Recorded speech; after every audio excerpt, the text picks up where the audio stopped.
Horror movies don't often get the respect they deserve. Let's change that. Welcome to Watch Mojo, and today we'll be counting down our picks for the top 20 best performances in horror movies. You know if we've passed Bergen Street yet? Bergen. For this list, we'll be looking at the most memorable, compelling, influential, and acclaimed performances in horror films. Let's roll. Let me in! Let me in! Let me in! Let me in! Number 20, Sigourney Weaver, Alien.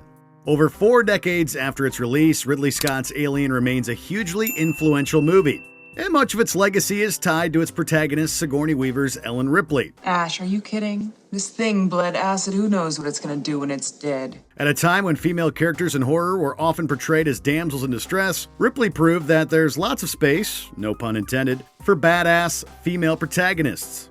But Weaver doesn't just nail the badassery, she also imbues Ripley with contagious fear and courage. Ripley isn't some unstoppable action hero without flaws. She's just a brave person thrust into a desperate situation. Alien heralded a new age of horror, and Weaver was a big reason why. Number 19, Roy Scheider, Jaws. Speaking of unconventional heroes, Roy Scheider's Chief Brody is far from your typical lead in a thriller film. Sure, he's chief of police, but he also looks like every dorky dad from the 70s. Beach is closed. No swimming. By order of the Amity PD. However, Scheider was the perfect casting choice for this everyman role, grounding the movie in his believable performance. His look of dreadful realization in Jaws' famous dolly zoom shot has become iconic, perfectly conveying the stomach-dropping sense of doom we all get when witnessing something terrible. His famous line about needing a bigger boat was entirely improvised, landing Scheider a spot in movie history. Not even horror movie history, just movie history in general. You're gonna need a bigger boat. Number 18, Naomi Watts, The Ring. It's hard to make a movie as outlandish as The Ring feel personal and grounded, but Naomi Watts managed to do just that.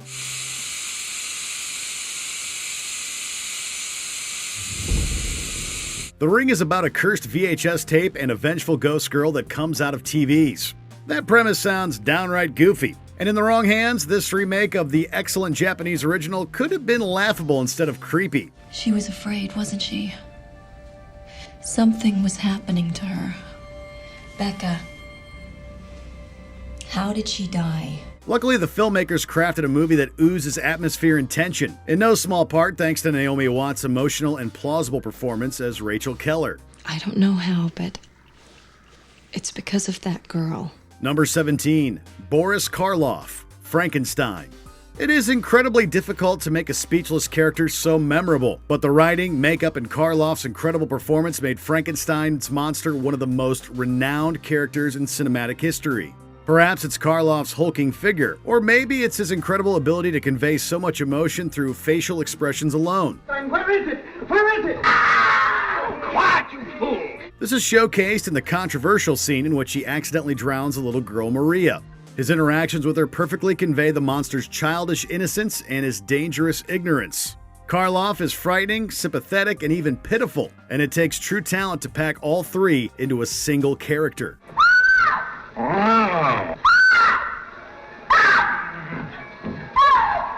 Number 16, Daniel Kaluuya, Get Out. As a lead in Jordan Peele's groundbreaking directorial debut, Daniel Kaluuya had a lot of emotional ground to cover. Ensnared in a sinister plot by people he trusted, his character Chris Washington goes from uneasy to desperate and finally to furious in the film's bloody finale, with stretches of guilt and betrayal on the way. Kaluuya wonderfully conveys all of these emotions, and the shot of his crying, wide-eyed face instantly become classic horror movie imagery. The performance made Kaluuya a star and landed him a well-earned Academy Award nomination. Rose? Rose! Rose, give me those keys! Rose, give me those keys. Rose, now! Now, the keys! Number 15, Bill Skarsgård, It, and It Chapter 2. Skarsgård had monumental clown shoes to fill. Tim Curry's haunting performance as Pennywise in the 1990 miniseries is historic, praised even by critics who found the miniseries overlong. We all thought he was irreplaceable until we saw Bill Skarsgård. Georgie, meet Pennywise. No, we aren't strangers. Skarsgård makes for a fantastic Pennywise, nailing the character's pseudo-friendly facade and deeply sinister motivations. Plus, that wandering eye thing he does is just way too creepy. Beep, beep, Richie. Even when Chapter 2 faltered under its own ambition, Skarsgård kept it entertaining with his madcap and delirious performance. The laugh, the voice, the smile, it's all horrifying stuff. No. Please. Number 14, Jeff Goldblum, The Fly. When you think of acclaimed horror movie actors, you might not immediately think of Jeff Goldblum, who's often typecast as the eccentric or nerdy comic relief. However, anyone who's seen David Cronenberg's body horror masterpiece, The Fly, knows just how amazing he is in darker roles.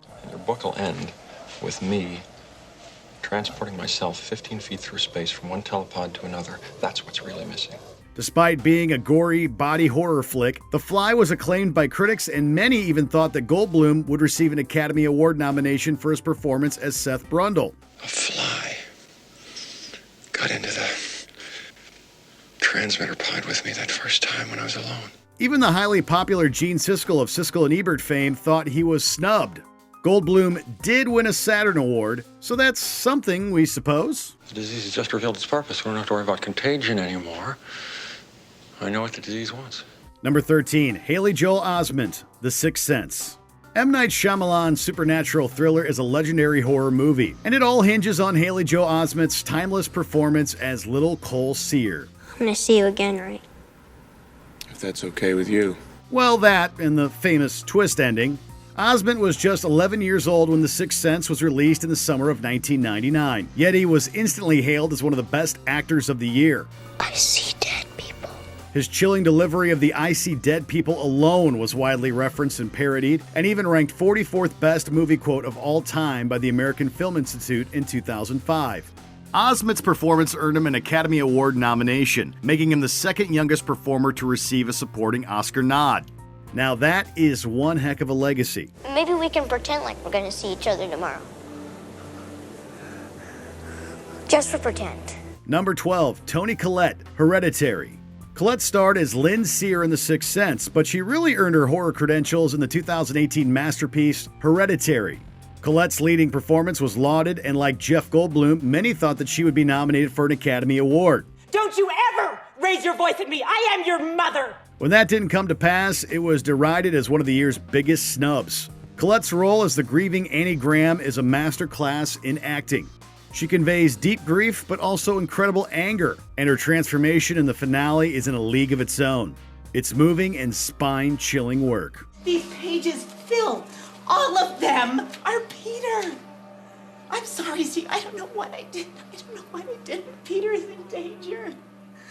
And I started it. Number 11, Linda Blair, The Exorcist. Captain Howdy, do you think my mom's pretty? The Exorcist is often regarded as the scariest movie ever made, and Linda Blair's demonic performance as the possessed Regan McNeil is a large reason for its legacy. Blair was 14 years old when The Exorcist was released in 1973, and she faced intense media scrutiny for her performance. Keep away! The soul is mine! Some called it blasphemous, and others falsely declared that she had suffered a mental breakdown during filming. However, it also garnered incredible praise, including an Academy Award nomination and a Golden Globe Award for Best Supporting Actress. Of course, we also can't discount the amazing makeup and Mercedes McCambridge's haunting voice, both of which combined with Blair's stellar performance to create one of the most iconic characters in movie history. Deviant! Amen.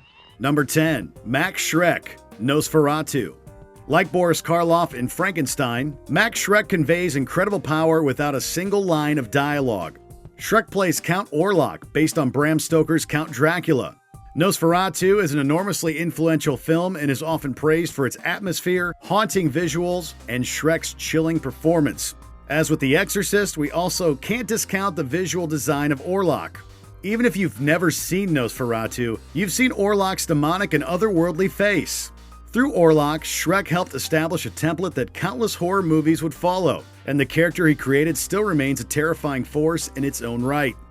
Number 9. Jamie Lee Curtis, Halloween. Before Sigourney Weaver's Ellen Ripley, there was Jamie Lee Curtis's Laurie Strode, one of the earliest final girls in film. The boogeyman can only come out on Halloween night, right? Right. Well, I'm here tonight. I'm not about to let anything happen to you. Promise?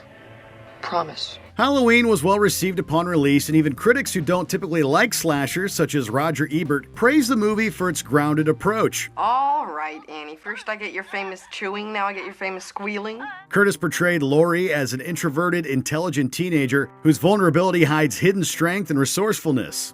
The character helped originate the final girl archetype, and Curtis was instantly labeled a Scream Queen. The Halloween franchise might have lost its way for a time before Curtis's 2018 return, but Laurie Strode has remained a seminal cinematic heroine. What's the boogeyman? Number 8. Mia Farrow, Rosemary's Baby. This film even left the most down-to-earth viewers feeling paranoid, and that's largely due to Mia Farrow's sympathetic portrayal of Rosemary Woodhouse. Now, what is it? What's the matter?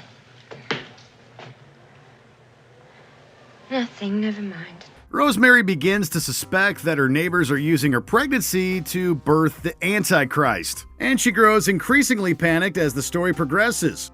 The movie was widely acclaimed for its writing and performances, as most of the horror stems from suspicious circumstances and dreamlike visions, rather than gore or violence. The movie would have utterly collapsed in the hands of a less capable actress, as it hinges entirely on her sympathetic plight. Farrow is instantly lovable, and it makes watching her downfall all the more chilling and poignant. What have you done to it? What have you done to its eyes? Number 7. Bette Davis. Whatever Happened to Baby Jane? There was a lot of buzz surrounding this movie back in the 60s, thanks in part to the real-life rivalry between star Bette Davis and Joan Crawford, but also Davis's stellar performance. Who are you trying to help, Blanche? What are you planning to do with me when you've sold the house? The movie concerns Davis's baby Jane Hudson, a psychotic, washed-up child star who keeps her older sister imprisoned in a mansion. Davis's fascinating and harrowing performance was praised by critics and audiences alike, and earned her Golden Globe, BAFTA, and Academy Award nominations. Instead of a stamp, I put kisses. The postman says that's best to do. In 2003, Jane Hudson was voted 44th greatest movie villain of all time by the American Film Institute. The performance revitalized Davis's career and gave cinema one of its most disturbing characters. No, it wasn't an accident. I did it. You told me so yourself. Number 6. Kathy Bates, Misery. Misery's success hinged entirely on Kathy Bates' performance as the deranged Annie Wilkes. Had she veered too far into friendly territory, the audience wouldn't have bought her violent behavior. Too far into psychotic territory, and she would have lost Annie's charm and believability. Ooh, and look what I got for you. Oh, an electric razor. So you can shave yourself now. Luckily, Bates toes this tricky line perfectly and won herself an Academy Award in the process. Wilkes is now rightfully regarded as one of the greatest villains in movie history. Probably for that sledgehammer scene alone. We still get shivers thinking about it. Annie, for God's... Shh, darling. Trust me. Number 5. Sissy Spacek, Carrie. Carrie is arguably one of Stephen King's most popular works. The book is short and easy to digest, and the 1976 movie is an all-time classic by an extraordinary Sissy Spacek. I didn't sin, Mama. No, Say it. I didn't sin, Mama. First sin was intercourse.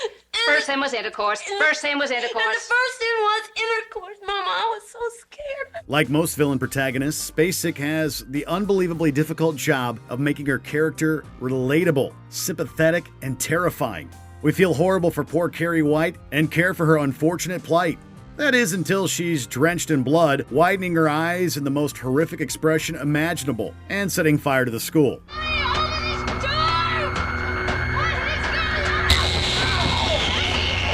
It's a brilliant performance, but that gym scene alone earns Spacek a place on this list. It is unimaginably scary. Number 4. Shelley Duvall, The Shining. Shelley Duvall had a tough time with The Shining, both on set and off. On set, she was relentlessly bullied by director Stanley Kubrick, and she became so stressed over his rigorous directorial process that her hair began to fall out. Her performance was also widely ridiculed. Come on, hon. Don't be so grouchy. Stephen King criticized her depiction of Wendy Torrance, and she was nominated for a Razzie for Worst Actress. However, her performance has been reappraised in recent years, and many now consider her a believable and tragic figure next to Jack Nicholson's psychotic Jack Torrance. Stay away from me! Wendy! Stay away! Darling, light of my life. I'm not gonna hurt you. You didn't let me finish my sentence. Her mounting terror and desperation as Wendy feels all too real. Let's give Duvall the credit she rightfully deserves. There's someone else in the hotel with us. There's a crazy woman in one of the rooms. She tried to strangle Danny. Number 3, Jack Nicholson, The Shining. Nicholson is one of the greatest actors of all time, and his performance as Jack Torrance is one of his best. Bizarrely, Nicholson didn't receive a single award nomination. In fact, many people criticize his performance for being a little too crazy. Over time, Nicholson's Jack Torrance has become regarded as one of cinema's scariest and most memorable villains. It's the most horrible dream I ever had. It's okay now. The baseball bat scene, his creepy talk to Danny, the horrifying stare out the hotel window, the talk with Lloyd, here's Johnny, the hedge maze chase. It's frankly amazing how many memorable scenes Nicholson helped create through his performance. I'm coming! I'm coming, Dad! Number 2, Anthony Perkins, Psycho. As Norman Bates, Anthony Perkins delivered a performance that was subdued, realistic, and entirely believable. It's amazing to watch how he so effortlessly flips between acting styles and personalities. In the first act, Norman is friendly and charming, if a little off. Over there. The bathroom. Yeah.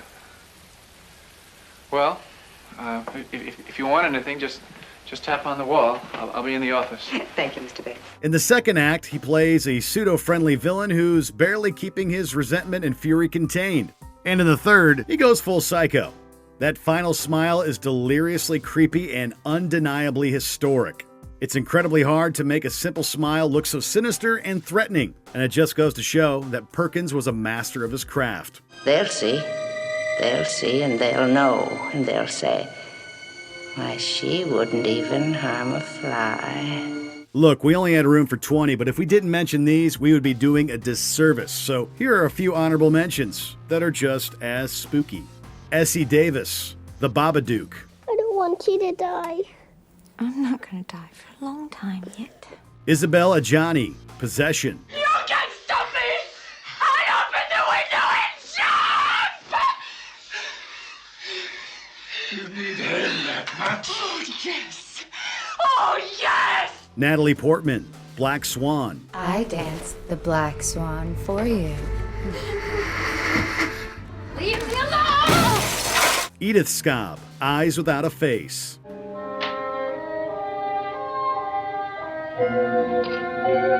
Anya Taylor-Joy, The Witch. The adversary oft comes in the shape of a he-goat and whispers, aye, whispers! Before we continue, be sure to subscribe to our channel and ring the bell to get notified about our latest videos. You have the option to be notified for occasional videos or all of them. If you're on your phone, make sure you go into your settings and switch on notifications.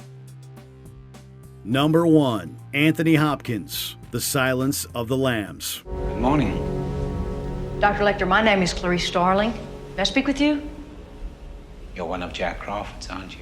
Anthony Hopkins' mesmerizing performance made Dr. Hannibal Lecter one of the greatest and most memorable characters in movie history. As a cannibalistic serial killer from Thomas Harris novels, he imbues his dialogue with incredible gravitas, making it easy to see why the equally terrific Jodie Foster hangs on his every word. A census taker once tried to test me. I ate his liver with some fava beans and a nice Chianti. Of course, he's also feverishly unhinged, and Hopkins does wonders with mere body language and facial expressions. One look into his eyes is enough to give you nightmares. Hannibal Lecter is a fascinating character, and Hopkins plays him to perfection.